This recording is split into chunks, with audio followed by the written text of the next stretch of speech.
And we need a couple of action items. We first need to adopt the agenda for today. So moved. Second. Been moved and seconded. All those in favor indicate by saying aye. Aye. Any opposed? Chair votes aye. We also need an approval of the minutes from October 7th, if you were able to read through those. So moved. Second. Been moved and seconded. All those in favor indicate by saying aye. Aye. Any opposed? Chair votes aye. The next item is public comment on board-related items. This is an opportunity for the public to comment on any public matter that is not on the agenda of the meeting and is within the jurisdiction of the Teachers Retirement Board. However, the board may not take action on any issues raised unless it's included on an agenda and public comment has been allowed. If issues are raised that would require board action, the issue would need to be included on the agenda for a future meeting. Public matter does not include disability actions, contested cases, or other adjudicated proceedings. We don't have a lot of public here, but Diane, did you want to say anything this morning? The only issue I would raise is somewhat related to the issue that was added to the agenda, and that would be, and I know it's only for discussion, and so interpretation of administrative leave, I think, is important in a lot of situations, and so I just urge you to have a question about administrative leave and the fact that folks on administrative leave really are still connected with a TRS employer. So in some of our cases where we have folks who are on administrative leave pending either investigation or a process to take place, our members are often at the mercy of, excuse me, Denise, of attorneys and their schedules and how long it takes to move through proceedings. They'd love to be working. They're not able to do so pending the outcome of investigations or the process as it unfolds. And so just that, I would want the board to consider that carefully, the status of administrative leave, and how that fits into all sorts of situations, including those cases where it might cross over fiscal school years and still be ongoing, and the fact that the member is not able to work at that time pending the outcome of a procedure that they might well win. And so that's my only encouragement. I'd like that discussion to be fruitful and take that into consideration. Thank you. Thank you. Anything else? All right. Then we will move on to the M-Trust Phase 3 part of our discussion today. Good morning. Good morning. We're Just one thing real quick. Sorry. Where did you let Alfred and I know that? Okay. So for those of you, I'll just real quickly introduce Alfred and Roy. I think most of you know them, but I don't know if Dan Chamberlain, if you've had a chance to meet Alfred, once over here on the left. Hi, I'm Dan. Hi, Dan. Hi, nice to meet you. Alfred Dan Chambers, nice to meet you. And they're the developers of the interest project. We're at a very exciting time for the M-Trust project. The last module has been put into production. We're just tidying up a few loose ends and are involved in a few project closeout activities, which is normal for any project like this. And we should be finished with this phase of the project mid-December. So it has been a very successful project, and I think there are three major reasons for that. The collaborative environment that we've had to work in. All of the people involved, TRS staff, the development team, the contractors, we've all had the same aim in mind, and it's made it very easy to get to where we needed to go.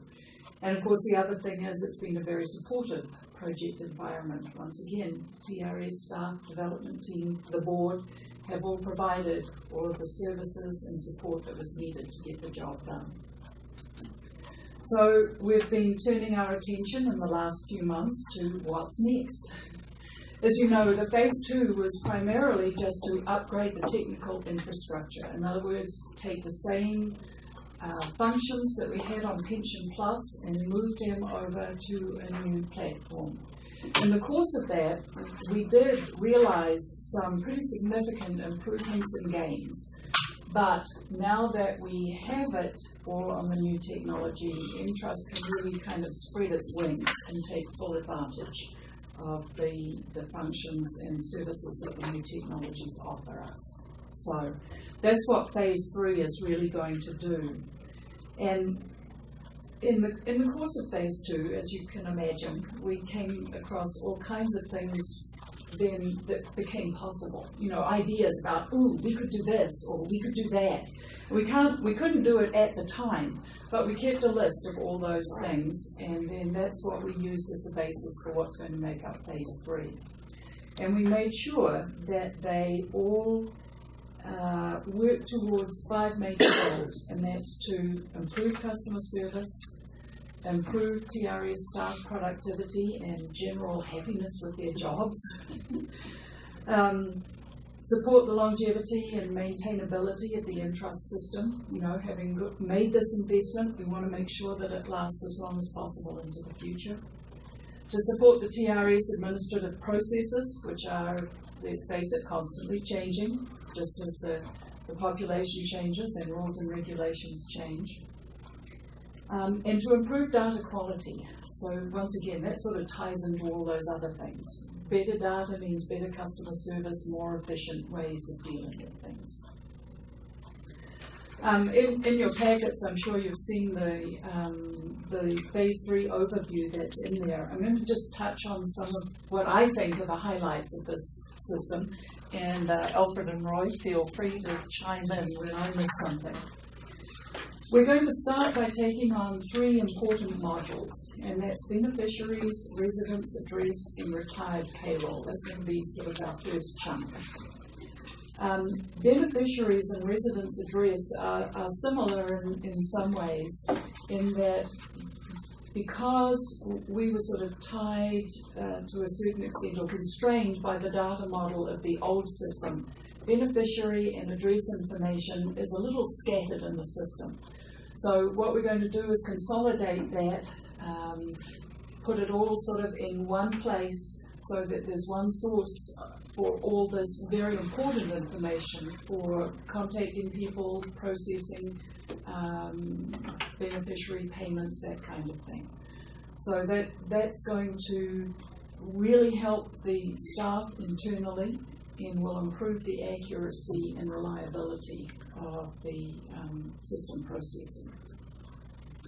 Retired payroll wasn't actually part of phase 2. It was the pilot module, and it fulfilled its purpose admirably. It was an excellent choice as it turned out, although it had some challenges, as you can imagine. But of course, because it was the pilot module, it has not benefited from a lot of the lessons that we learned as we went along. Add to that the fact that there's going to be a staff retirement later this year from the retired payroll section, which will have a huge impact on institutional knowledge. We decided that getting those enhancements done while we had the advantage of Carla's knowledge was important. So that's going to be up in front as well. Sorry. The door open? I mean, Sure, no, it's you. Yeah.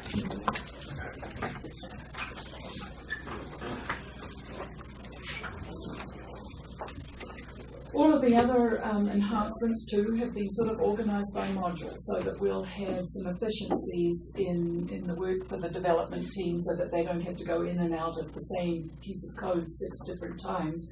They can go in once and do 6 different things with it, we hope. So those modules are buybacks. We'll be making some enhancements there. For a lot of the business processes in this office, dealing with exceptions is what takes a lot of staff time, and it is also frustrating for customers, I think. So many of the enhancements that we'll be making are aimed with easing dealing with those exceptions so that they're more routine and can be dealt with faster and with less staff effort. Buybacks definitely fits into that category, I think. In correspondence, we're going to go through all of the correspondence templates and update them to make sure that they're consistent, up to date, and are all stored in one location so that everyone can get at the same version of the same form all the time. We're going to do the same thing with forms too, so that, because once again, there are forms sort of scattered all over the place, they'll all be in one place, one version all the time. Jane, if I can just interrupt you for a second. Tammy, why don't you let them know how many different letters in Core and 5X that you, I mean, just roughly, but all those letters that you combine into one template that goes and pulls tags. I mean, it was unreal. Yeah, I mean, like one letter, I combined 9 different letters into one letter using macro tags.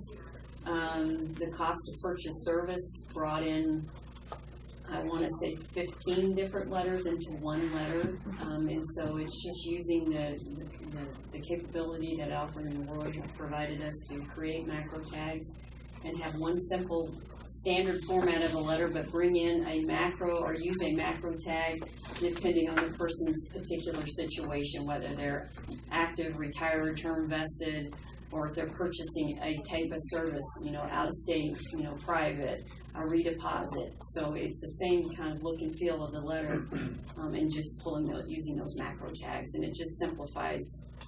It's really nice. I love the correspondence module. Absolutely love it. Will the teachers have an ability by chance to fill these forms out online and sign them online, or will they have to print them and fill them out? There are forms already out online that are in a fillable form that they would have to. They can fill it out online, but they would still have to print it And hand and maybe it requires a notarization of their signature before they send it in. We are looking at in this next phase, and I don't know if Jane was going to get to it, is actually doing some forms that they can actually fill out online and submit them to us, which will then turn around or minimize the amount of staff input and human error, because they've already put that information in the form. Then we don't have to turn around and retype it or rekey it into the system. So that is something part of phase 3 that we're looking at doing. Yeah. So.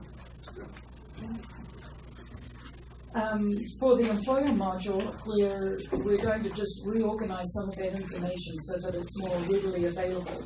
Once again, a lot of staff time is taken up in responding to phone calls from employers and members. And so we're going to make sure that that information is immediately available so that they don't have to spend a lot of time looking for it in order to respond to those calls. In benefit calculations, once again, dealing with exceptions. We're going to automate a few more manual processes so that the staff can deal with those things more efficiently, and we have the data in place to support those business processes. Also important is the IRS 415 maximum benefit limits. This is not something, as I understand it, that TRS has really had to address in the past, but it's something that we're going to be building in with the next phase of enhancements. Also important in benefit calculations is the service record screen. Currently, TRS relies on an off-system spreadsheet for the absolute definitive source of data for service, and this is carefully maintained throughout a person's membership with TRS. But we want to get that on the system because it will save a lot of time and effort, and also there'll be that record on the system at all times. On membership, again, reorganizing and adding information just to make it more available and accessible.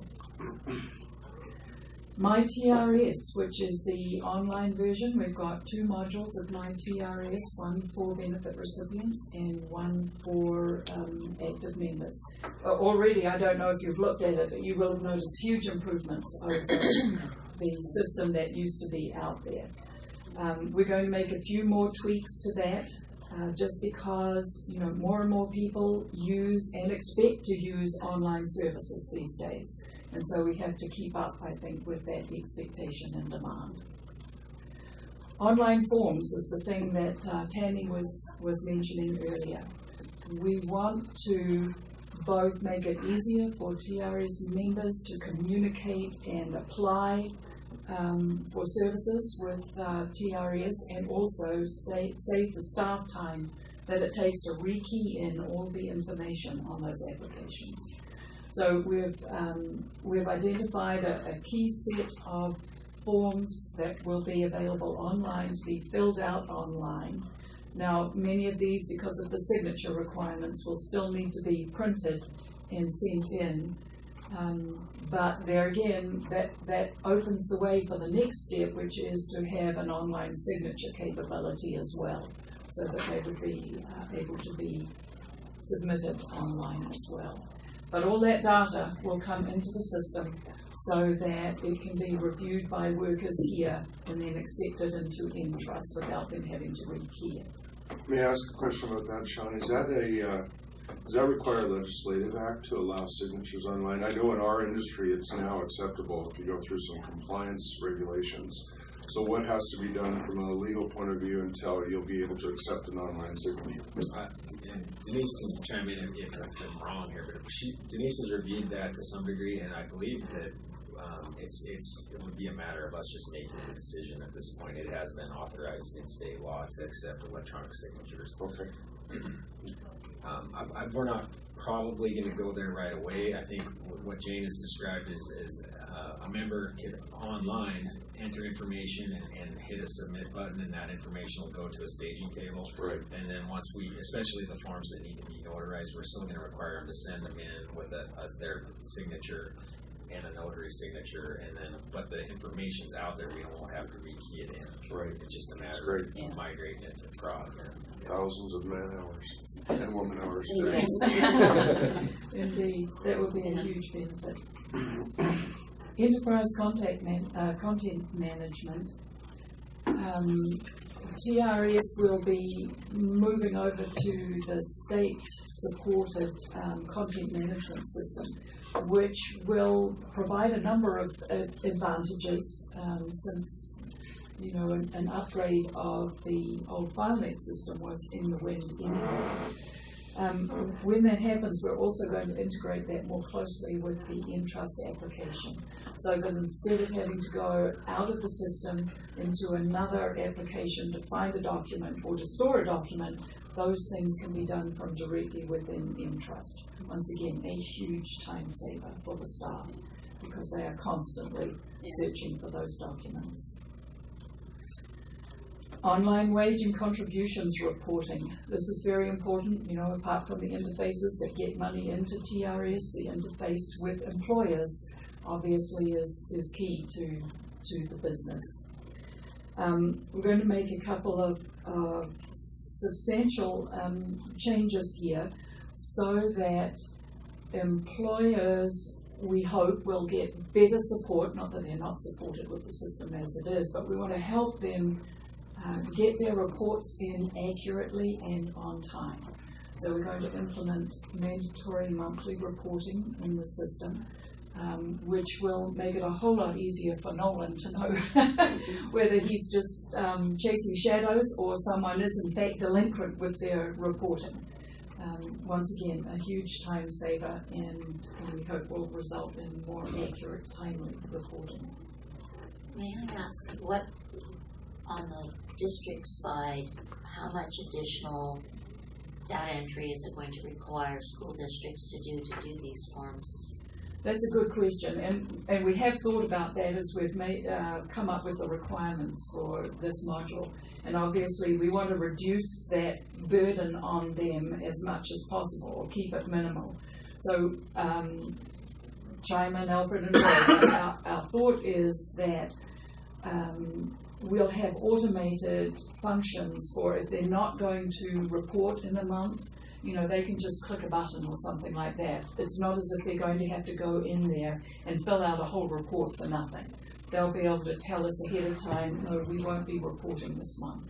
Or, if they find they don't have a report, they can, as I say, just click a button and say, look, this is a no amount report this month. Okay, so it's not a We'll even make it so that their last report of the year, if they're not going to report the next 3 months, at that, when they submit that, they could check the boxes right then that they're not going to submit for 3 months, and that will satisfy the submission.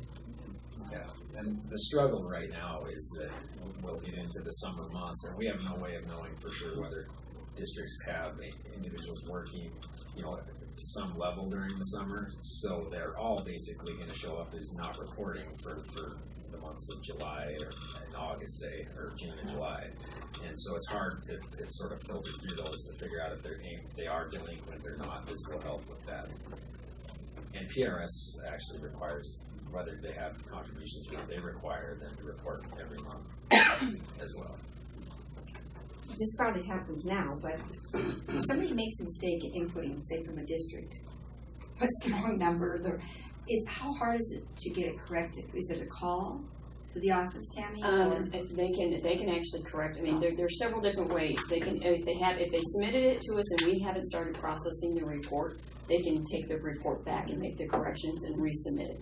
If it's been submitted to us and we've already started editing it, then they can look at doing an adjustment report and submitting it to us. So yeah, they've got lots of ways. Or they can contact us while we're editing the report and say, hey, I messed up on John Doe and it needs to be, instead of a 0.5 FTE, I'm at 0.55 or something like that, and we can make those changes.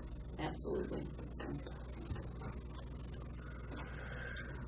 Picking up with operations and system administration, this is largely stuff that happens behind the scenes. It's material that drives John crazy sometimes, so we're going to make a few tweaks to improve the way some of those processes work, correct or enhance a few reports so that we get better information for the staff to support their jobs, but mostly minor things like that. Wages and contributions. Going to make adjustments to the algorithms so that we can better calculate service for part-time employees. Again, with the upgrade, some significant improvements have been made with those estimating algorithms, and we think we can tweak them just a little bit more to improve the part-time estimates as well. Again, the IRS 401A17 total compensation limit is something that hasn't had to be dealt with in the past, but we're going to build this in to the system for the future. And finally, withdrawals. Really just a couple of minor changes. We're going to add the ability for staff to correct 1099s on the screen, which they can do at the moment in retired payroll, but not on withdrawals, which also generate 1099s.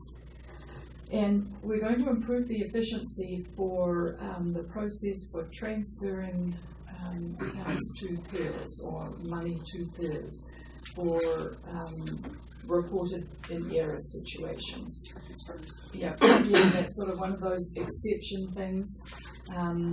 As you know, PERS has changed its system and they now have a new way of receiving that information, and we are going to dovetail with that better so that the whole thing is pretty much seamless. Gene, I was in Butte for Thanksgiving, and my 80-year-old father-in-law would like to know if there's a manual way that he can go in and change the decimal points on his payroll. BBC, I think we could add that. I'll let him know. Our ethics discussion is coming up. Oh my. I would just have one comment on what Jane was just mentioning about PERS. They just implemented, of course, PERS is their new information system, and they released ERIC, which is the employer reporting system, and part of that was the transfers from between, we have the reciprocity agreement where we can transfer between systems, and of course they made changes, and now we need to, so for example, instead of Sandy at this point right now, who is actually handling our transfers between the two systems, would have to manually go in and input information in detail by month for each person that is looking at wanting to transfer, and we need a capability of capturing that information in a spreadsheet type format that can be uploaded into their system instead of having to manually type that information in, and that's part of enhancing our process to now communicate with their new system. Before, in the past, it was always a manual thing. We would print, it was printing paper and sending it between the two systems, and and people were signing off on it and yes or no, whether they were accepting it or couldn't accept that type of information for that person for that particular fiscal year. But this would actually automate it to where we can upload, provide that information into their new system. And of course, they're working through the little kinks that they're having in their system right now.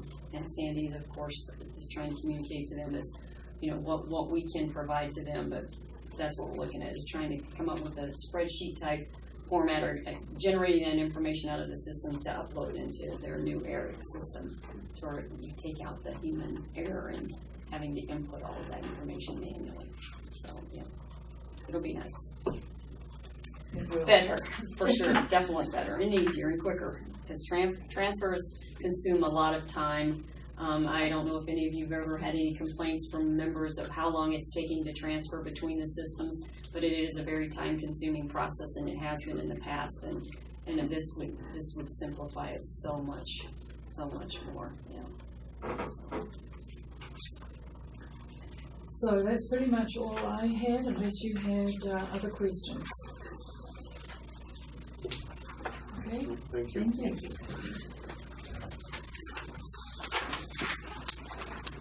So it looks like you need a little public comment. Diane, is there anything you'd like to comment about this M-Trust project?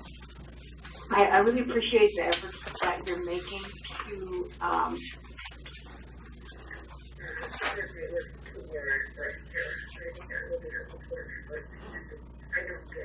Sorry, hey, Diane?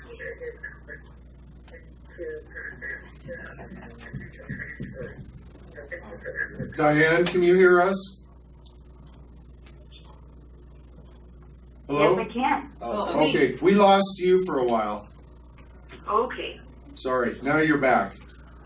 all right. All I said was thanks for the work on the process of coordinating with Impera and TRS in the case of transfers and all other things too. Our members haven't complained to me, but I know they'll appreciate the efforts you're making to make that a quicker process. Thank you. Thank you. So it looks that we So, need, Madam Chair, there also in your board packet on page 18 through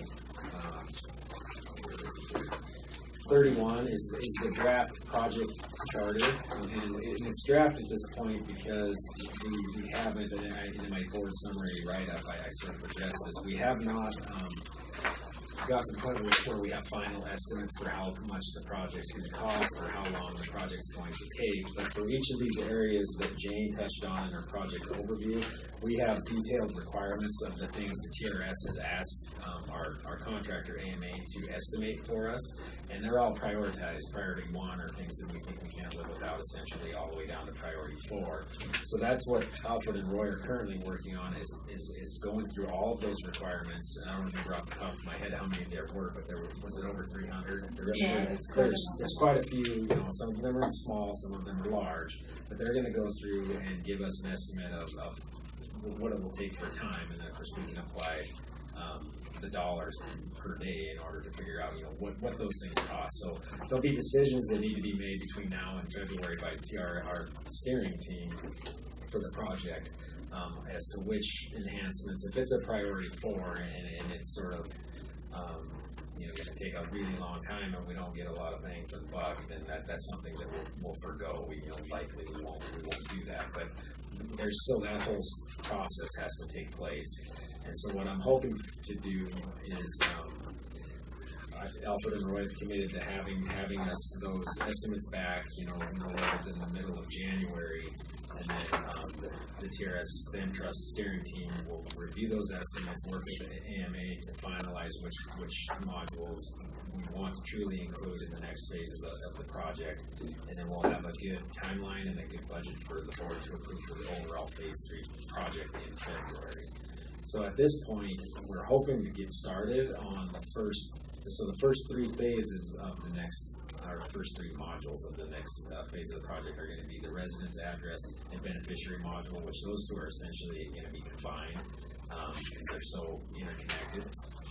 So that'll be the first thing that AMA works on, and that's scheduled to begin January 15th. So we'll have about just over a month period where we won't have a signed contract with AMA they're comfortable with that, knowing that in February 17th, the board will review the overall budget and approve it, and at that point I can sign the contract. And is that right? That's what we're going to do, right? Or are we going to enter into the contract first and then approve the budget?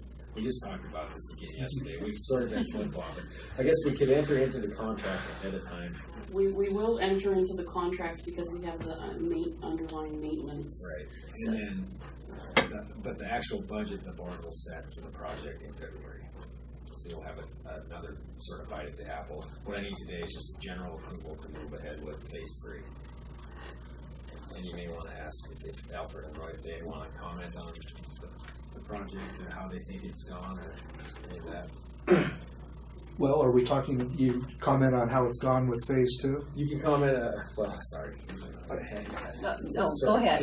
You know what's going on. You could comment on sort of how phase 2 has progressed, well, as well as what we have in store. Yeah, first of all, phase 2, first of all, I'd like to thank you for, entrusting us to do this system. I believe it's the finest project I've ever worked on before. The people were outstanding that worked on it. The staff, Tammy particularly, was outstanding in this. Jane, our project management, was excellent. We have a great testing team, and everything came together. It was just a real pleasure to do. We did have some constraints because, as you know, our technical approach to this was to be able to run both the old system, Pension Plus, and the new system interchangeably. So we were kind of stuck with not changing any of the data in the database so both systems could run. In the new one, we could add more things to the database. So some of this is we're now at the point where we're ready to turn off the old system, and now the shackles are off, and we can really improve things a lot. And I think a lot of these changes that we're looking at are going to be really exciting. I'm really excited about interfacing the ECM documents with InTrust. I envision something where somebody's working on a particular thing, they need to see a document, they press a button, there's a menu, they select the document they want to see, and the document's right beside them in a double screen where they're looking at the data and the document. I think that'll be a really exciting thing for a retirement system. As exciting as it gets for retirement. Is it Alfred? I'm Roy. Roy, okay.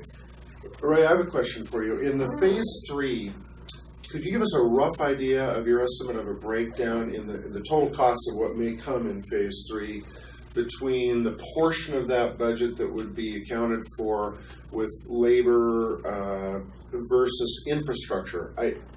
Adding additional machines, and is there any impact in any of that to the decisions we're trying to make about the expansion or the augmentation of the current physical facility? So, to answer your question first, we are not looking or do not have a need for additional hardware to run this based on the hardware we currently own. Okay. There is the IT convergence push and essentially requirement from the governor's office to where all state agencies are going to move off of state-owned and maintained hardware to ITSD owned and maintained hardware. So we sort of go from owning and purchasing your own equipment to paying a monthly fee to run on their equipment. So there's going to be some changes in that respect. But we're not anticipating needing a whole bunch more horsepower, a whole bunch more infrastructure at all. In fact, if we were to stay on our current hardware, we have enough capacity, we would have no issues whatsoever in that regard. Okay. As far as as far as Roy being able to speak to the overall budget, he likely wouldn't be able to do that. He could speak to the AMA estimated time, but then we have to add in time for testing and all that sort of Jane will help us work on. And then you have your contracts for technical writing, test lead, project management. I guess the major concern behind my question was if we needed a bunch more space for additional machines, would that impact our choices on what we're doing with the physical structure, but apparently not. No, those servers will be housed at ITS. Okay. Yes. That's good. We haven't even seen those servers. Okay. They could be in a closet. They could be in a closet somewhere. Okay, thank you. But we did, and Roy, maybe you want to just touch on this because this is all relatively new. We just talked yesterday. AMA, Alfred and Roy, they've come up with an estimate for the first 3 modules. Estimated time, what they think is going to take them in man days to do that, and then based on those first 3, knowing roughly what they have to do for the rest of the requirements, we're thinking it's going to be somewhere around a year and a half. Likely, if everything that we presented to them, if we decided yes, we want to move forward on all of those, so all the priority 4s included, then it would be another year and a half. Does that sound about right, Roy? Yeah, it does. We're looking at about 3 man years worth of work, which is 2 of us for a year and a half. Got it. Again, that's pretty rough at this point, but we think that's probably the outside. Appreciate Interesting. Again, I do want to just preface that. So that is the labor to develop the software, and what we do is we develop, and in the course of development, we do our unit testing. And once we're through with our unit testing, then we turn it over, and it goes through your acceptance testing, which is more rigorous, honestly, than our testing. And so things come up. So there's 2 levels of testing that goes through. And that, of course, doesn't include the UAT testing, which you have. Be available after the fact for adjustments. Oh, we are. Yeah, we work very closely with UAT. We turn it over, and the process is they do testing. If they find anything wrong, they put in what we call a bug tracker. The bug tracker comes back to us. We correct it. We set it up in production control. They test it. When it's satisfactory, through production control, they move it into production. We don't touch the production system. So we have a very unique system, right? I mean, we're the only ones. Yeah, no, it's a one of a kind. Yeah. Although Alfred and I have, many years of working with pension, and through our old company, Benesis, we have put in 20 systems. Yeah, approximately. And so, some of those came forward. But no, that's an old technology. This is all internet based. It is a one of a kind. We're extremely proud of it. We think it's, we don't honestly know comparing it with something like a Sagitech system, but we feel like it's a lot better. I was here when we were going through PeopleSoft, and trust me, it's night and day. So why don't we patent it and sell it to other states and use it as a profit center for TRS? Let's get together and talk.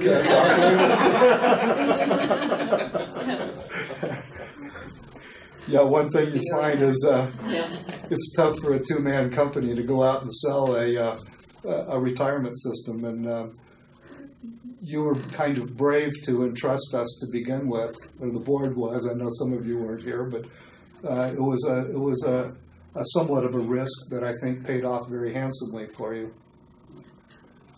And we do appreciate it too. Thank you. And Madam Chair, having been on the board all of those years, I can remember how they bailed us out when PeopleSoft didn't work out at all. And so that was a very easy thing to step into.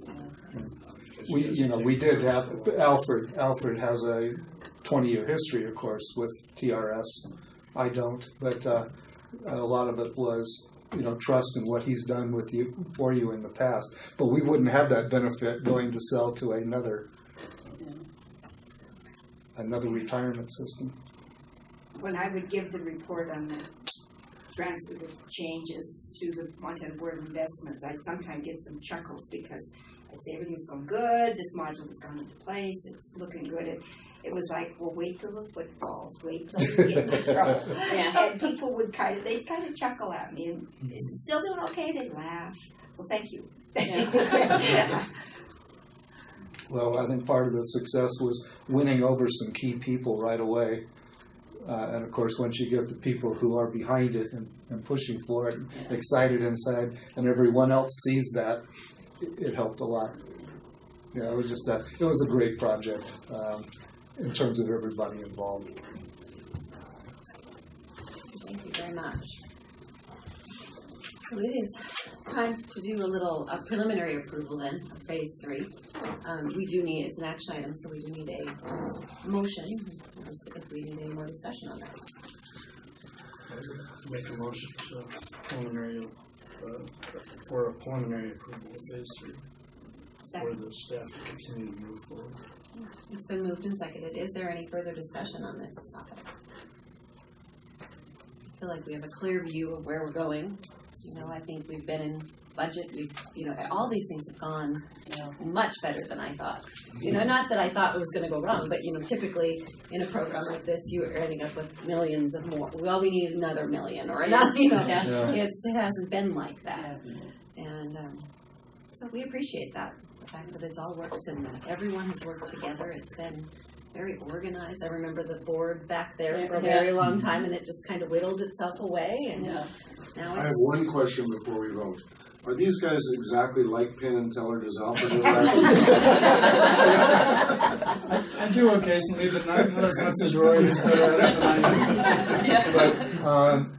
But like Roy said, I have the history with TRS. We started in 1992. Tammy was here. Yep. And so we ran the old system for over 20 years, and I mean, people liked the system, and some were pretty skeptical about getting a new system because we liked the old one. So we want the new one to do just like what the old one did.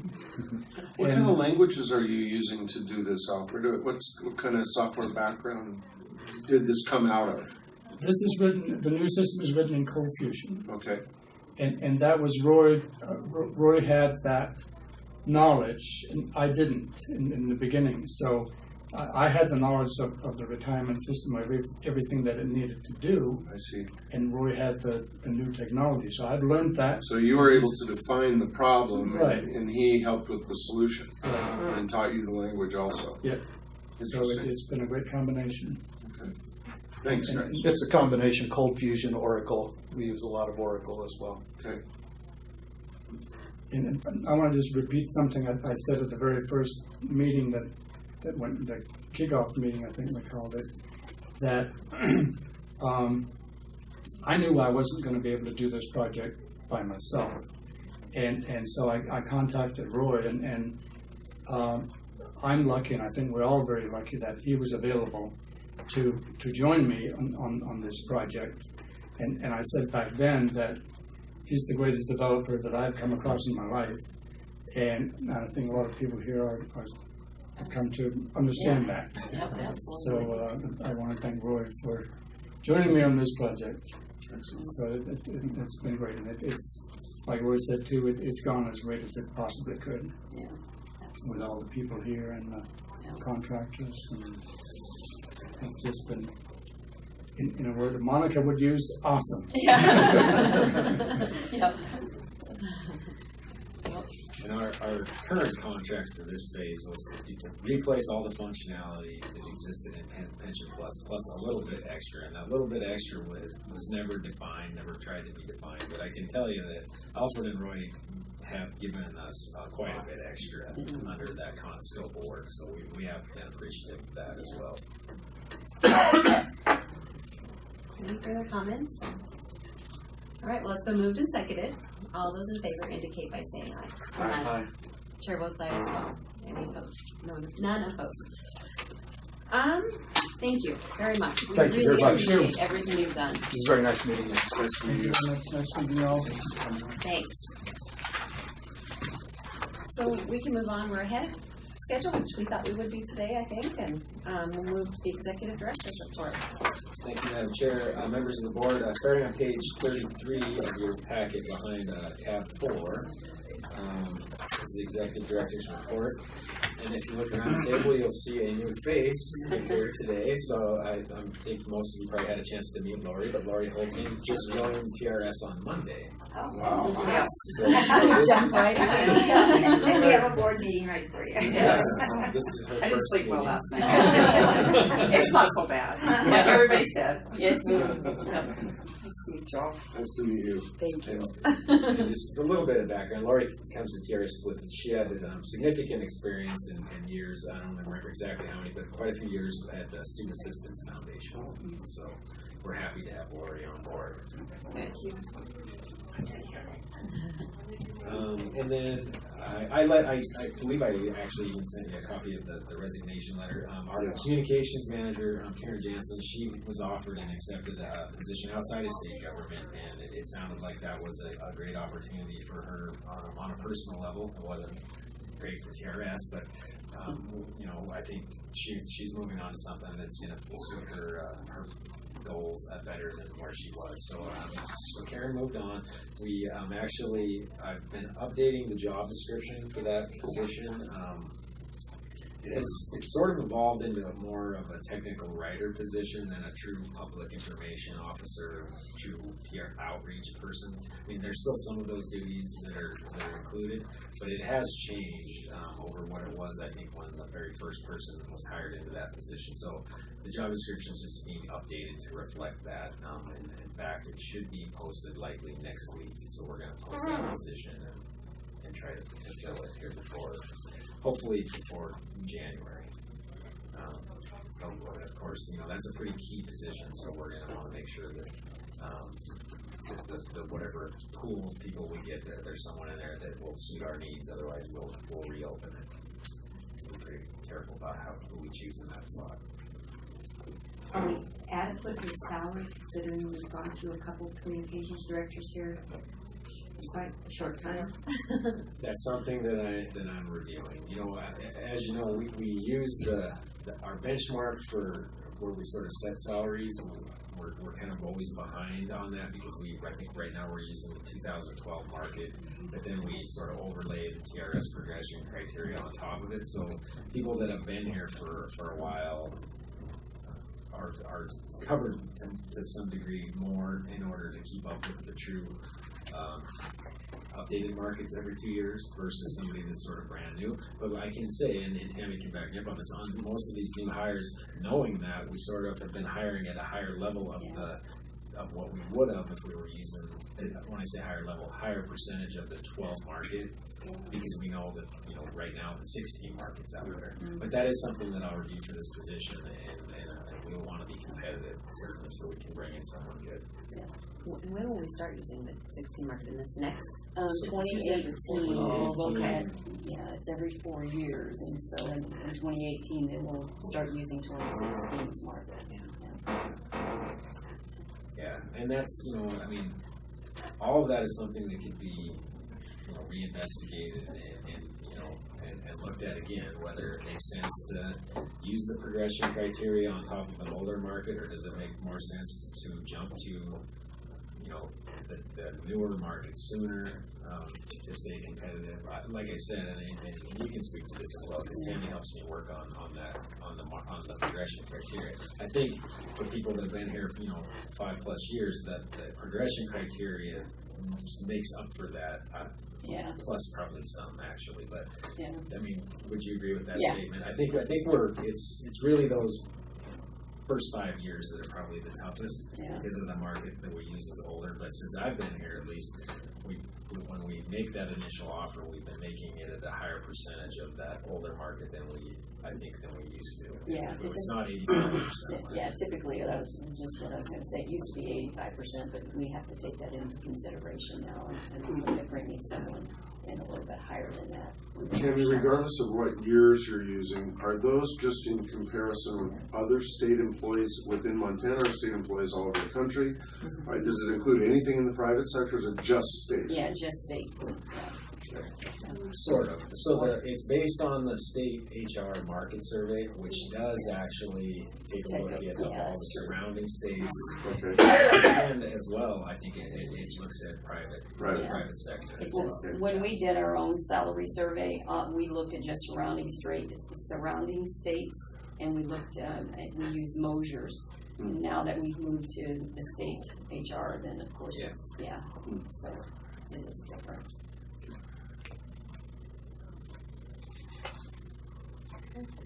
So that was a great question, Marilyn, and I guess the short answer is, well, I'm going to review that carefully before we post this again, so thank you.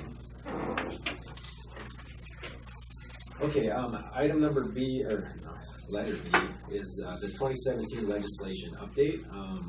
As of today, 2 of our 3 bills they've been, so you've all reviewed our drafts of the bills. We send that draft over to Legislative Services Division. Legislative Services Division then drafts it based on their standards for bill drafting.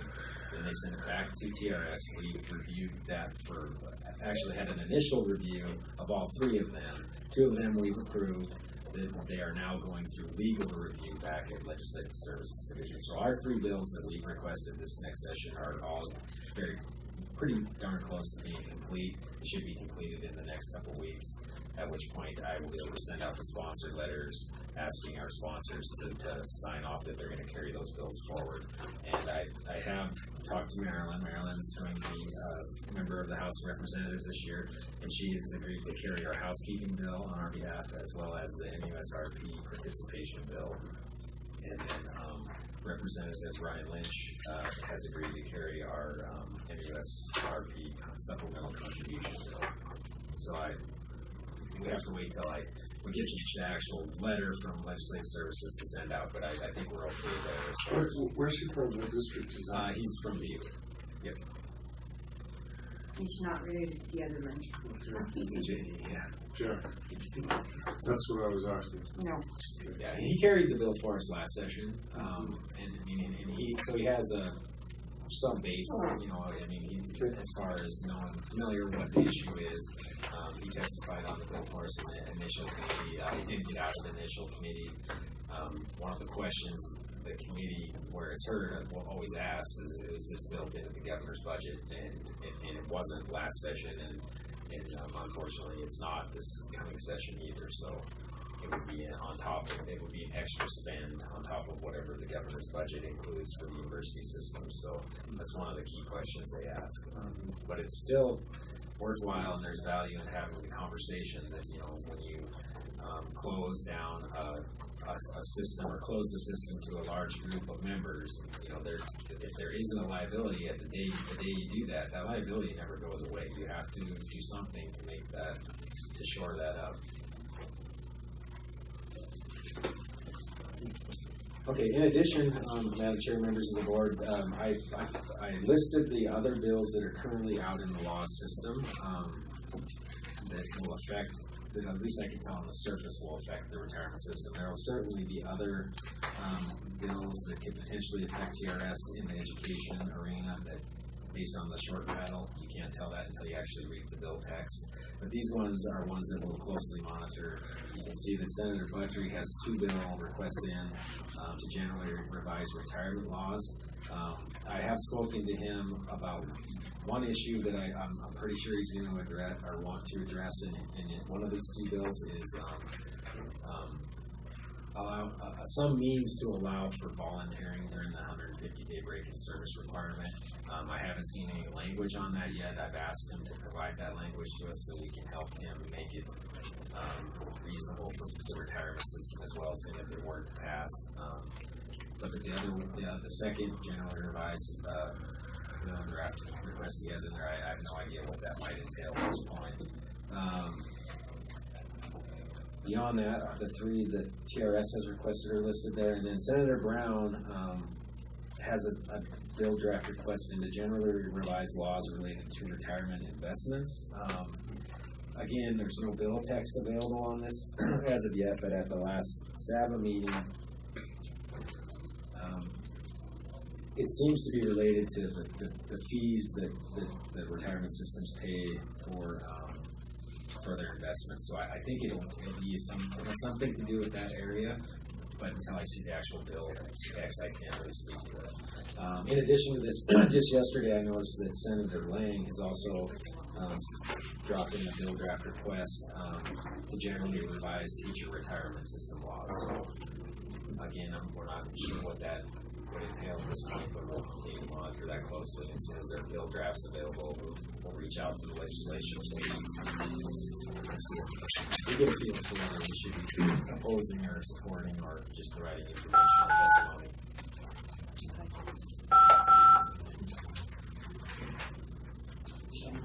No, she's just. Letting your grandson play with the phone. Are there any questions about the legislative update from the board? You know, at this point, There is, yeah. it can mean anything. So, item C, the SAVA update. So each year, state statute requires TRS and the entire role to present the results of our actuarial evaluations to the State Administration Veteran Affairs Committee and the Legislative Finance Committee as soon as possible after the evaluation results are finalized. So November 17th, I presented those results to the SAVA Committee. December 6th, next week, I'll present the results to the Legislative Finance Committee. Again, I mean, for this current fiscal year, there were no big surprises with the valuation results. I mean, you had Todd and Ed were here to present those results to you, so there wasn't a lot of questions or it wasn't contentious at all. And as far as presenting these results to the SAVA committee seems to be not happy with the results as they were. I mean, we dropped 2 years on our amortization period and the funded status went up. They are cognizant, though, that if we've had 2 sub 7 3/4 years on a market basis the last 2 years, and so they are cognizant that next year, if the current year isn't 7 3/4 or better, that the actuarial rate of return likely will be under 7 3/4 because we're dropping off a 12% return from 4 years back. So they seem to have a pretty good understanding of how that all works. And I wrote this in your summary, I did spend a little extra time on the market versus actual rate of return slide. I think that there's been some impression, not so much at this meeting, but in past meetings, that the actual rate of return somehow hides, is trying to hide something, and it really isn't. I mean, all those gains and losses are recognized. They're just recognized at they're not as, the highs aren't as high, so your peaks aren't as high, and your lows aren't as low, your valleys aren't as low. The trend lines follow the market rate of return almost exactly. They're just not as pronounced because you're smoothing it over a 4-year period. And then you can point to certain years in that graph where the market rate of return was 20%, but the actuarial rate of return was actually just barely below 0. It was at negative 0.15%, I think, in 2011. So I think it was a little bit of a sense of relief for that community to sort of see that and spend a little bit extra time on that and realize that, it really doesn't hide anything. It's just to make it less volatile. And in the private sector, when you have to, based on whatever the funding results of that valuation are, you immediately adjust contribution rates. That's really why the smoothing came into play, to make that less volatile for employers, and it's a good practice for a governmental plan as well. And we're not hiding just the lows. The highs, we don't get all of those at once either. So, I guess to wrap up on the SAVA committee, the committee did adopt their pension policy principles for 2017, which aren't all that different from the goals and objectives and the benefit funding policy that the board has. I've listed those 4 principles there for you. The first one is pensions should provide the basic financial security in retirement. Retirement is a statutorily defined years of service and age to be attained for full retirement. Number 2 is pension funding should be a contemporary obligation. Number 3 is pension investments should be governed by the prudent expert rule. And number 4 is pension benefits should be equitably allocated among beneficiaries. So those are the 4 principles that were adopted by the SABA committee. They're the exact same principles they adopted going into the contract section. Are there any additional questions about the SABA meeting? Okay. Item D, the Board of Investments update, and I won't spend too much time on this because likely Marilyn will cover some of what the Board of Investments went over. But Director Schwinden and I both presented the results of our most recent actual evaluation to the Board of Investments on November 15th. The Board of Investments, I believe, they like the retirement systems to come and report on the progress each year, so that then they can take that into account when they set their investment allocation policy. And there was quite a bit of time spent on that on the afternoon of the 15th. And I won't go into any detail other than just to say that there's not necessarily concern is the right word. The board recognizes that 7 3/4% may be hard to attain on a consistent basis with the current allocation structure. So there will be some effort to sort of change that allocation a little bit, where you hold a little more dry powder in the form of cash, but on the other end of it, you, I think, have a slight adjustment towards a little bit more risk. But those two changes in combination, according to Mr. Cullen, the Chief Investment Officer, actually resulted in a slight decrease to the sort of net risk ratio for the allocation. So I'll let Marilyn touch on that a little more. She sat in on the meeting and has actually probably understood what he was talking about better than I did.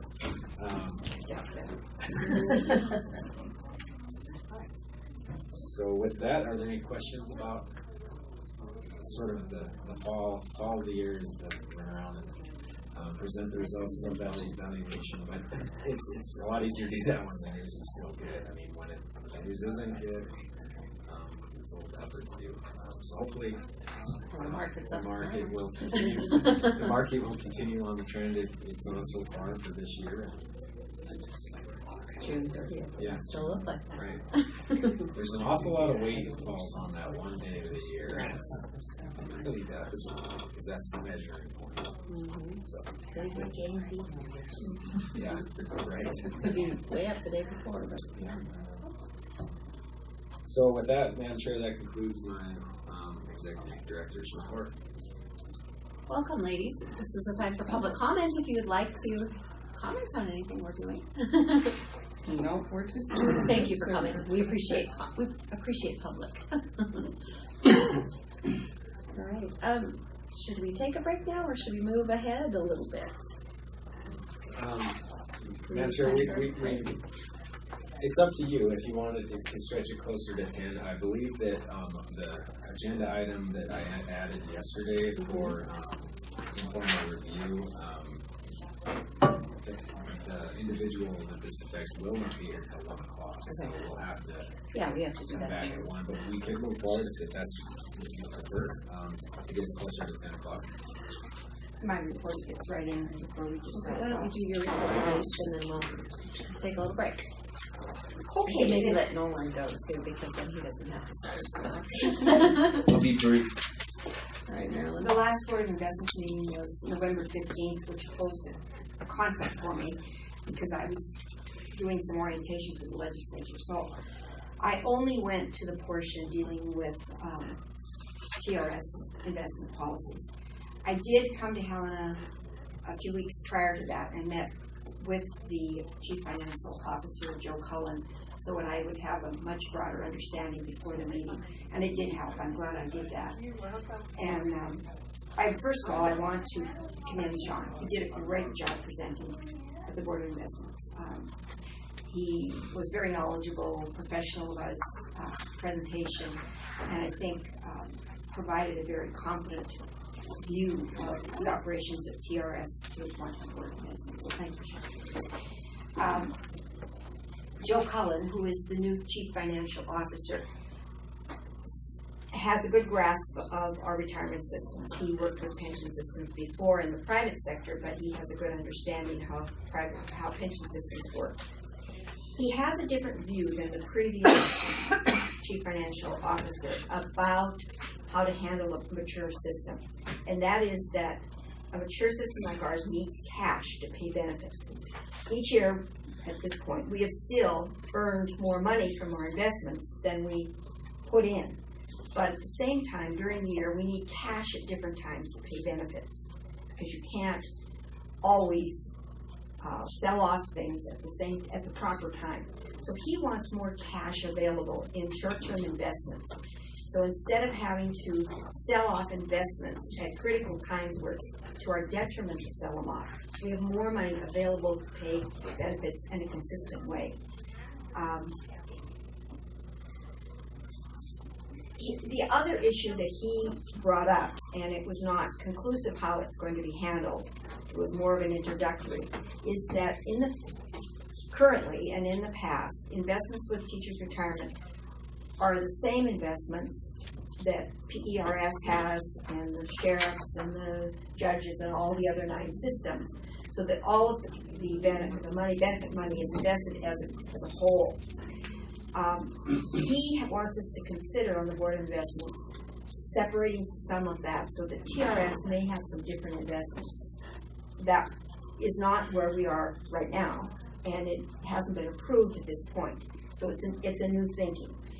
The reason for that is our 7.75, and the fact that we're mature and we need more cash than PERS does. I do not believe that, as the financial officer, he is going to take more risks than we currently take. If you see the reports of our risk, we've been, for the last few years, even though returns have not been high, our returns have been better than our peers with less risk.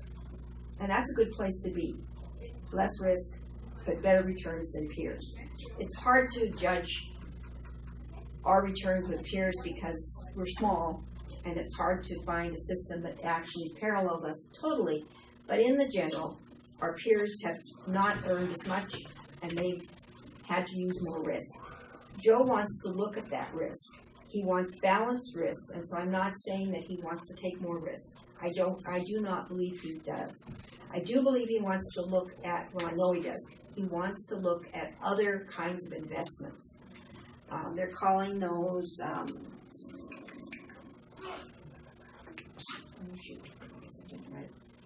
Private equity? Wait, no, we have private equity. Diversified strategies is basically, he's creating a category. Nothing has been invested at this point with those new strategies. It will not be invested until the Board of Investments approves it. One of the things that flashes right away for Board of Investment members seems to be hedge funds. And the membership of the board, from what I can tell, no one's voted, is not interested in hedge funds. There are new products out there that Joe wants to introduce to the board. Now, our consultants also have been bringing forward other strategies to investments. Nothing has, at this point, has changed. And again, the board will have to approve any new diversified strategies. But we're at a point where there may be some changes.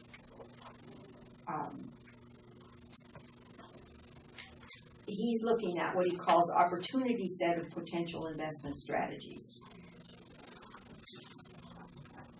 He wants to improve the risk-adjusted return. So again, I do not believe he wants riskier investments, and I do not believe the Board of Investments would approve that. So I'm going to stop there for a second and ask if there are any questions, because I know that's a lot. I've spent about several hours on it, and I've kind of thrown it at you. So are there questions? I have a couple questions about Joe in particular, but I'd like to make a couple of points. I've been looking at the Board of Investment information that was presented at the last meeting in quite a bit of detail. And one of the questions I was going to ask before you brought it up is why hasn't somebody previously suggested that the portion of the Board of Investments account that is MTRS be paired off, because it seems that the priorities here are significantly different than PERS's priorities, and that would indicate a completely different investment structure. It's going to be very difficult to do that because of the private equity involvement. Those things are not liquid assets, and I have a lot of questions about that, probably beyond the scope of today's discussion. But I'll just tell you all for your edification, this category called diversified strategies is something that I am very familiar with, and I'm also somewhat skeptical of. Diversified strategies include hedge funds, but there are a lot of different types of hedging products out there that essentially bet in different ways than the market. What they're really designed to do is protect you from downside risk, not to augment your upside potential. The problem with them is there's a lot of evidence out there that they really don't work all that well. There's also evidence out there that is substantial that they are incredibly expensive internally when you look at the actual costs. So, for example, for the last 2 years when the market wasn't doing that great, the top 20 hedge fund managers in this country, every single one of them, underperformed the market. So anyway, there would be a lot of concerns I would have about that. So I guess my question is, what do we know about Joe Cohen? What's his background? He's at Amherst, most recently. Okay. The board, I would say, Dan, reflects exactly your concerns. Okay. I have not heard anything from board members that would suggest they want more risk or that they're interested in hedge funds in any way, shape, or form. Okay. There's some foreign currency things. Mm-hmm. There's other, what they call vehicles, in addition to what you just mentioned. I believe the board is very cautious on those, and this was approved, but knowing that no funds can be moved into diversified strategies without the approval of the board. Mm-hmm. So, I believe your attitude is exactly what was expressed by board members. I can tell you that I totally agree with his assessment that having an adequate cash position to cover current expenses is completely wise. And that was another question I was wondering of why that hasn't been done in the past. We've done well with our previous chief financial officer. He kept telling us, don't expect this to continue. This is a one-time phenomenon, which indeed it was. But we were very successful with the strategies that were being used by our previous. Times have changed. They're going to change again this month if interest rates go up. And so everything is in flux, as always, with the market, as Carrie always says. She doesn't get upset anymore by the downs, and she knows what's going to ultimately happen. But I am confident with the votes that were taken and the attitude of the board that nothing will change without approval of the Board of Investments. And again, to state it just one more time, the Board of Investments members very much reflect your attitude of caution on any of these vehicles. Good. So, Madam Chair, if I could just add a couple things to Marilyn's statements. As far as the cash flow analysis goes, in the last 2 to 3 years, the Board of Investments really sort of stepped up their efforts in working with the retirement system on looking at what we truly have coming in as just strict contributions versus what's going out the door as benefits. Mm-hmm. The actuary, they look at your investment earnings as also being available to pay future benefits, and they are. But from the Board of Investments perspective, just like Marilyn said, you don't want to run with so little cash that you're stuck selling at bad times. And you also, I think, part of what Joe wants to build that cash position up a little bit for too is to be able to pull the trigger when an opportunity presents itself. We have worked very closely. In fact, I went and met with Director Ewer and Joe and a couple other staff members of Board of Investments about a month and a half ago on cash flow projections, and I've been working pretty closely with them. In fact, we're using a little bit modified cash projections versus what the actual evaluation has, because I think I can look at actual data for the last few years and get it closer, so they have a better estimate of what our cash needs will be on a year-to-year basis outside of investment earnings, because really, when we need to pay benefits, it has to be available and readily available. So we have actually stepped our efforts up in that regard quite a bit. And then the new pool, the new bucket, I don't have my notes from the meeting. Diversified strategies. Yeah. One of the points I think, from what I at least took from the meeting was, some of what would go into that loophole are things that we currently already are invested in, but they don't fit very well in the category they're listed in. So we already have some holdings in certain places that would go into, I think, part of their message was that it would fit better in this other pool.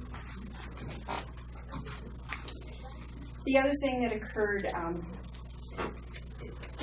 everything that's invested is within an allocation range. So every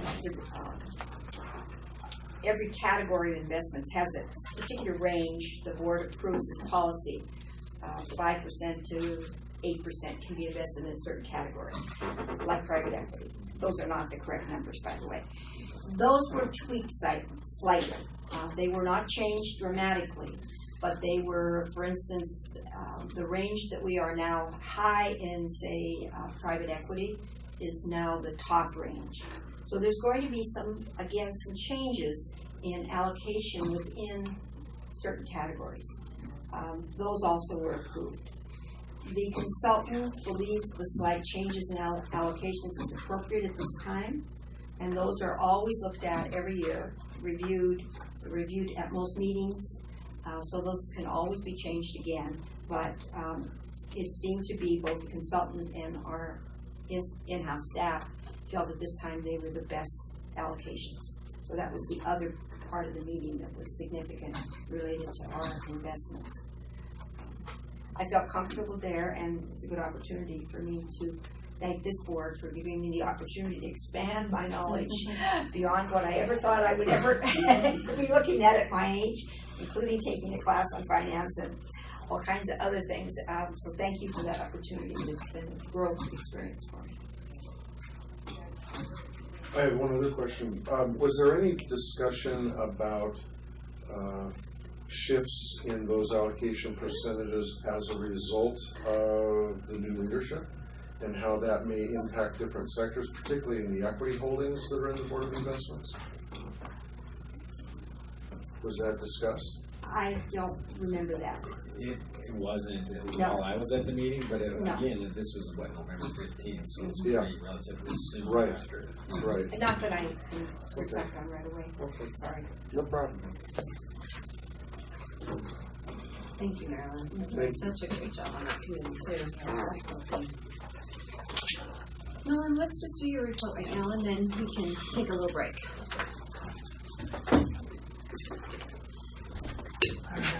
Okay, members of the board, I'm sorry, on page 38 here. A lot of this is going to reflect what Member Ryan just discussed with all the investments. Obviously, the majority of our assets are in investments of one particular class or another. So on the balance sheet, starting on page 38, you can see that our total investments are down about $30 million, and you can see that short-term investment pool piece, in year over year. These are all as of October 31st.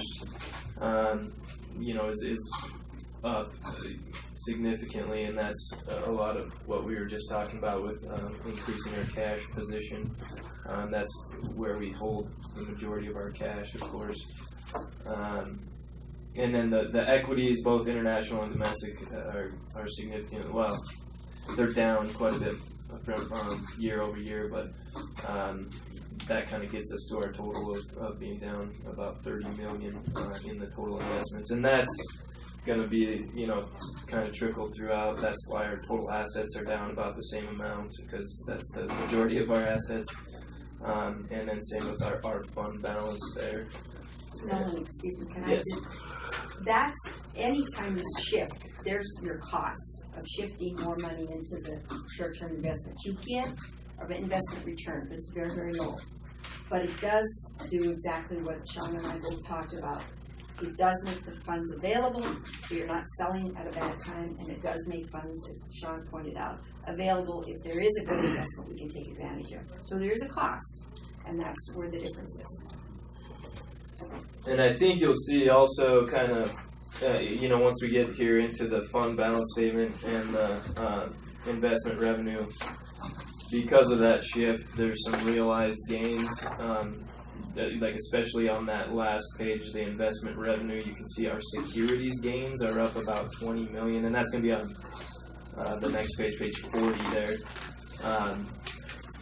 And I believe that's just the realized gains from selling off some of those stocks, at the higher price, and so you're realizing those gains, which gives us, our total investment revenue is up significantly, compared to this time last year, and that, gives us our revenue over expenses, which on the page 39, that's where the difference comes in. Last year we had a negative 31 million, and this year we're only 12 million in the negative.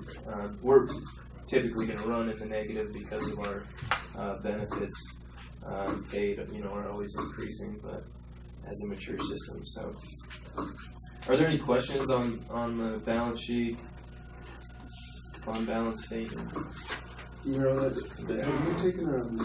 Have they provided any information about the breakdown in some of these categories? Like, for example, the retirement fund bond pool. Do you know, are those primarily long or short-term bonds, or? I can't answer that right now. Okay. Mr. Cullen has changed the way the information is being presented to us. So we have a better view than we used to have. Okay. But that was the first meeting. I do have that information with me, and I'll pass it on too. I have, but it's new. We just saw it first, and it was approved that yes, we're going to use this way of presenting information in the future. So I believe there's going to be a better job at doing that, because in the past it was just pool. We didn't know what was in it. Right. But now we're going to get a better view. Okay. And, I've been doing the comprehensive annual financial report, the CAPR, which will be presented later, and it's near completion. We'll be doing we should have the audit opinion by next week. So, so that's why you haven't seen that. But during that, don't quote me, but I want to say 5.5 years was the average maturity, for the retirement funds long pool. So. And then so then I guess just kind of in general, when I always present these reports, this investment revenue by source includes the total administrative expenses and that's that last section. This includes the project, so this is our overall. Whereas the next page, when we talk about the budget, that does not include the project, because this is just our operating. The budget, so that's kind of moving on to the budget. That's why the difference of, total administrative expenses today, 850,000 roughly. Well, excluding the project, they're about 650,000 expenditures to date. So, and then so the difference would be mostly on the project. There are some non-budgeted costs that I won't get into because they're minimal and not significant, but. So moving on to the budget, unless there's any other questions about the financials at this point. Really, not a lot. That we have had some on the personal services side in our operating budget. Because of some people leaving, and we've had some vacancy savings, so we'll have, we're projecting somewhat of a surplus there, but this also doesn't include, we're going to have the 50-cent raises, the legislative raises going into effect, and so that'll eat into that a little bit, but it shouldn't be too significant. And so, we're still projecting to have a surplus. It's always difficult to tell how big that's going to be depending on our expenditures, but we do a pretty good job of managing those expenditures. So unless there's any questions about the budget at this time. And the next page, on page 42, will be the M-Trust budget, and there hasn't been really any changes. This projects the budget.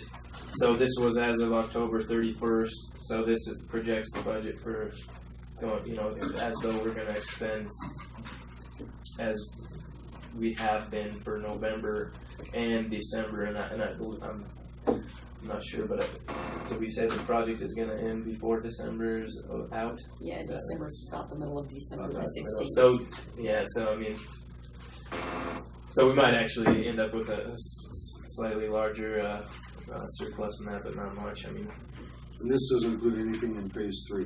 That's not. no. Yeah. That contingency then, what's left over, what do we do with that money? Do we- That'll just revert, I mean, well, Just goes to yeah, the we won't next try project, to roll or- it forward or anything, it just, Oh. we won't spend it, it'll just Yeah. stay in the Stay in fund, the and then fund. we'll just budget the whole next project's sort of completely outside of it. We just didn't spend it, so it just goes back, okay. It just reverts I back. don't know if you couldn't use it, or, And Always good when that's a positive. yeah, oh yeah, oh yes. Especially something that we weren't looking on 3 years, three and a half years with the pilot project.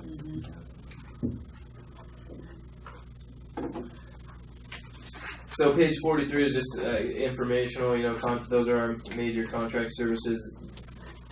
You can see, you know, some of our biggest ones, we just haven't had those expenditures come up yet. We did just pay in November, you know, for the valuation and things to our actuary, so that was a, you know, substantial sum that isn't showing on this this particular expenditures, but those will show, you know, in the next board meeting and things. We also we'll have several of the GASB 68, 67 expenditures coming up from the actuaries. So those numbers will change. And then the delinquent agency report on the last page there is. So this is finally the time of year, and that's kind of stressing that phase 3 project, making employers report each month or requiring them to, because, you know, up until about this point in the year, it's really hard to tell if somebody really didn't have an August report or that they really needed to turn in. I mean, you're contacting a lot of employers and they're not exactly good at getting back to you in some circumstances. So this is fairly accurate though. At this point, Flathead, Big Sky, Heartbutte, and Lame Deer are all have the September and October reports outstanding, and I placed another call with them both yesterday and let them know that they'll be receiving a letter soon. So if we don't hear from them, so. Do they get late charges or interest penalties if they're late? We've never With rents, nothing like that? We haven't had to get to that point. You know, if it's truly service not reported and things like that, you know, and it crosses fiscal years, then their interest is assessed for sure. But we don't typically, we don't start accruing interest on just a month late with their report or a few weeks late with their report. We haven't in the past. Not to say that we could look into doing that going forward at some point. From an employee perspective, the employees that paid this money, it needs to get to us. Yeah, absolutely. I'm not okay with that, Yeah. period. Yeah. You know, it comes out of our checks, they need to pay it. Yeah, and I stress that in my conversations or messages that just the communication is the hard part of, Yes, you know, exactly. having them actually get back to you once you've, you know, made those efforts of getting. What am I missing on the math here? Because the estimated employee contributions add up to more than 20,000. Oh, it looks like I must not have checked. I'm sorry. I'll have to check the spreadsheet. So Okay. those are more correct.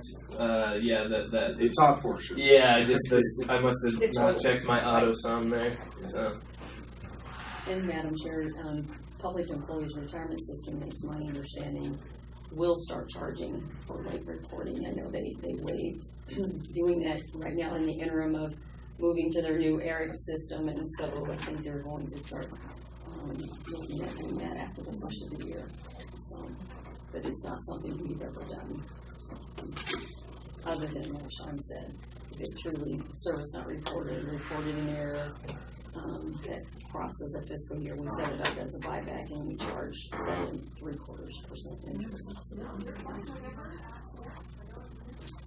And unfortunately, there's just a few employers that kind of typically are the ones that you're dealing with. So, and then South Stacy Elementary and Wheeling has actually got theirs in since this report was made, and then I'm not even sure if South Stacy is just a one teacher school, and they may even be closed for the year, and I just have not been able to get a hold of anyone from that. Where is that? I don't know. Nobody knows. All you have is a phone number. Yeah, I mean, you Google it, Nobody you call a few answers. numbers, I think I got an answering machine. It sounded like at someone's house. A little kid talking.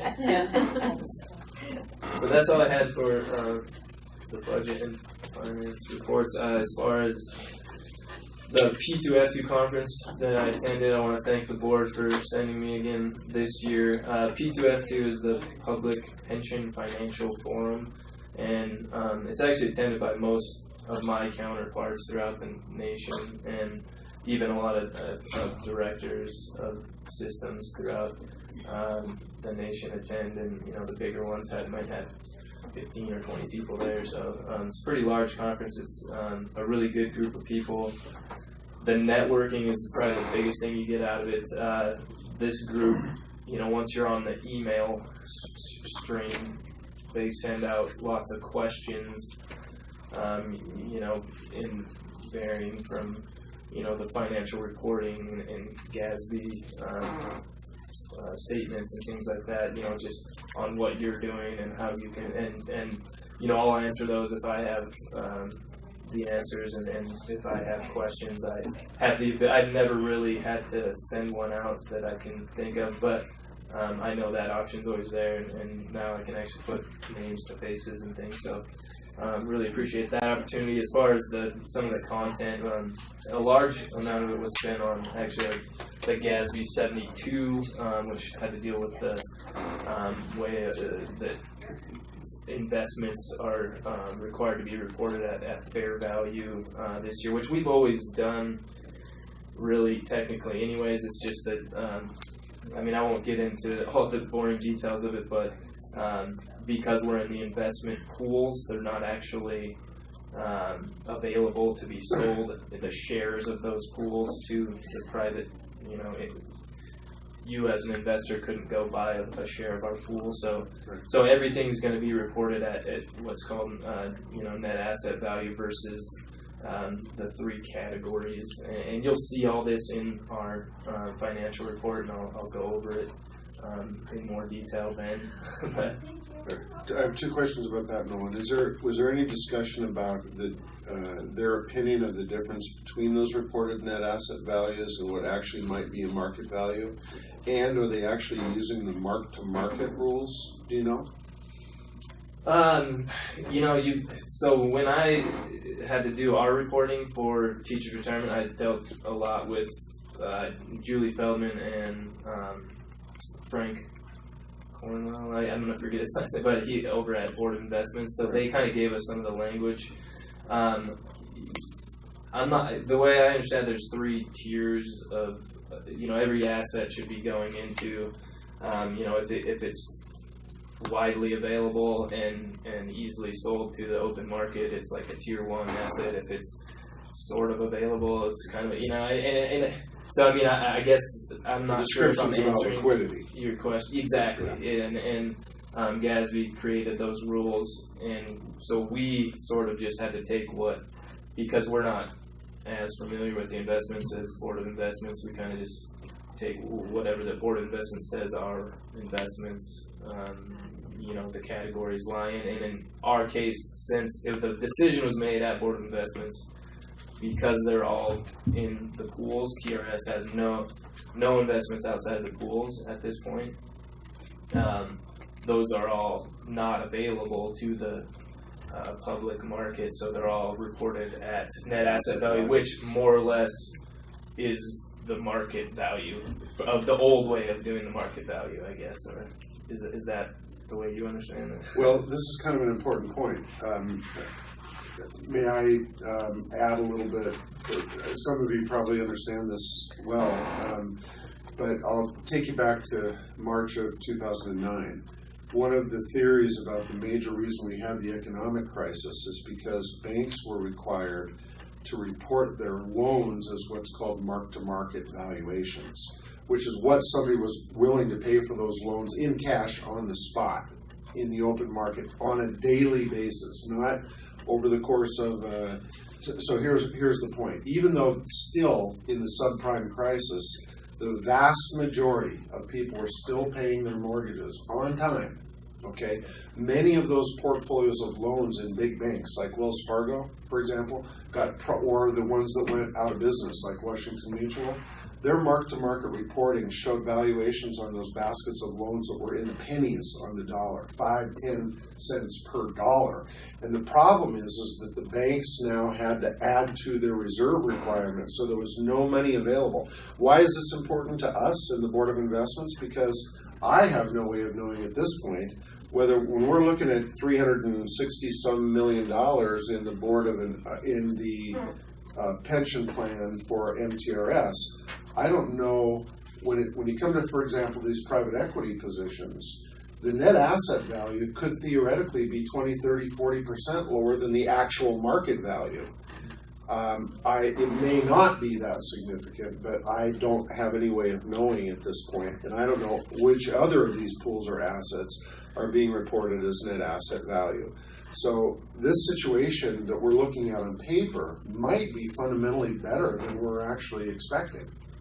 I just don't know that. It's something that I would dig into deeply to find out.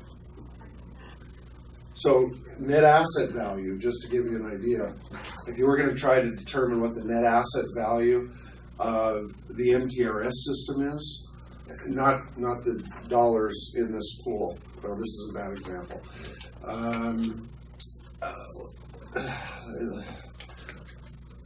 Okay, we'll use my business, okay?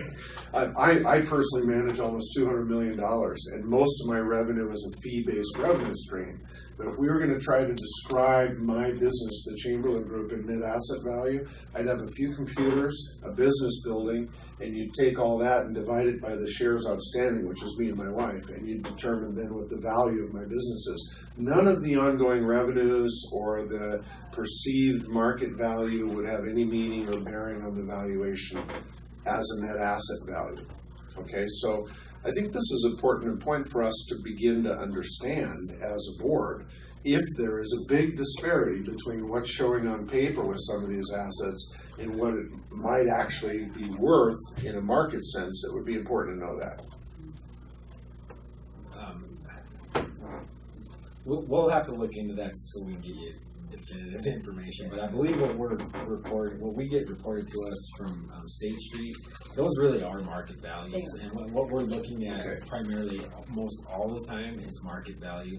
This NAV, net asset value, is only in the CAFR, and I think if you compare our NAV this year versus when we used to call it market value, they're essentially almost the same. So okay. Well, that's good to know. Yeah, at least the way the Board of Investments is presenting it in the financial statements for the CAFR. Now, every time we look at these are for sure, these are market value, any of these State Street reports. Okay. And unless something changed with Statement 72, Dan, it's always been my understanding that the GASB standards are not mark-to-market values. Okay, that's good. Good to know. Sorry about the So yeah, I guess a lot of the conference was spent on GASB 72, which, because Board of Investments manages our investments, it's not as though I had a lot of say. I sat in on some of that. We did have some of the conference spent on GASB 68, and I will stress again that teachers' retirement system has done a much better job than most of the nation as far as communicating with our employers. We sent out a full disclosure to each of our employers that they could actually plug right into a CAFR. I would say 90% of them don't do a CAFR, but those that do really appreciate that, and I think that some of the other systems in the nation are actually seeing the value of that, because I think they get a lot more phone calls and questions than we do about those net pension liabilities and things. So I just think that we've done a great job. So we're getting, it has been a costly, for our actuary, costs have gone up quite a bit, but I think we're getting a lot for that, a lot of value out of that. So thanks again for sending me to Charleston. I think next year we're going to Albuquerque or something, so it'll be a lot less. I had to take 3 flights, and maybe I only have to take 2. And visit Diane's grandson while you're there. Yeah. Thank you. Thank you. Okay, well, let's take our break then, and we'll come back and finish the administrative business.